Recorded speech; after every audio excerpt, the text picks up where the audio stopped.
The supreme creative energy also is the repository of the teaching of Eckankar.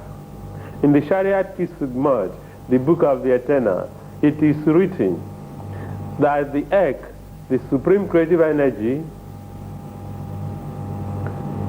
contains everything the Supreme Deity has done in the past, is doing at present, and will do in future. It further goes on to say that the Supreme Creative Energy is the basis of all authentic spiritual experience. And I quote the Shariat Kisugmad. It says, "He who knows that the Ek, the Supreme Creative Energy, is the basis of his life and all his experience is indeed a very wise man. And he who does not know searcheth in vain." So that life from cradle to grave resolves itself into an unenduring quest for what man calls God. And this quest takes him through the pyramids, the catacombs, the churches, the mosques, the laboratories. And through these stages, man continues to search for the living among the dead. And Paul asks, "Shall we find God?" And in the same balance, he answered, "In God we live, we move, and we have our being."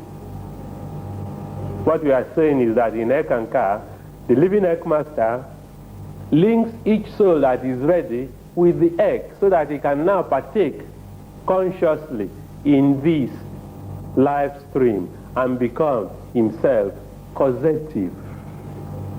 What else does the Supreme Creative Energy do? I quote the Shariat Kisugmad, the book of the Eternal.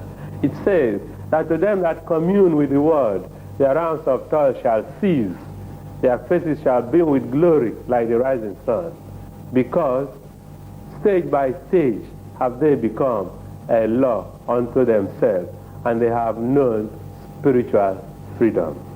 When one is linked up with the Ek, his experience now becomes his authority, because now when he communes with the Ek, he comes face to face with reality, and he knows.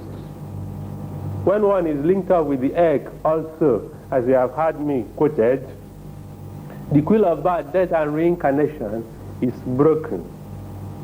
And at death, at the battle of life and death, the living Ek Master takes the initiate to the level of heaven he has earned, and from there continues to teach him until he reaches God realization.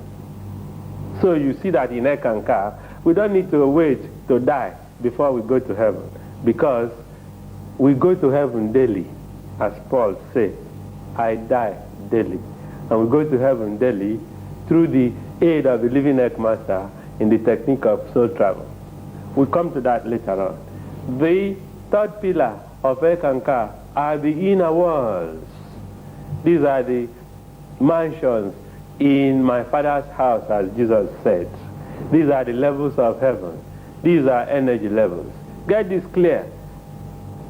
There is no line of demarcation between one level of heaven and the other. It's only a difference in vibration. And the fun is that all these levels of heaven are contained in man, the microcosm.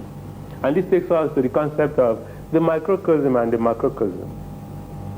It took the spiritual hierarchy millions of years to generate man as a form, as a personality. And eventually they succeeded in inculcating in the human form personality forms corresponding to the planes in the big universe. You have a man, the physical body, with which he can experience the physical plane in the universe. You have in man the emotional body, with which he can experience the astral plane in the universe.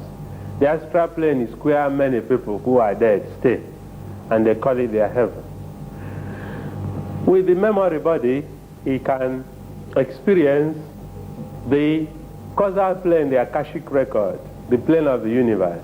It is when you can now operate at this plane that the universe becomes an open book, and you can go into your past life and experience and prove the reality of reincarnation. No more theory, or I believe, or I don't believe. With the physical, with the mental body, you can experience the mental plane. And with the subconscious body, you can experience the causal plane. And with soul, you can roam through the gamut of the universes of God. So, the inner planes, our playground, they're actually the places where Ekis are trained. And this takes us to the two aspects of the teachings of Eckankar, the outer teaching and the inner teaching.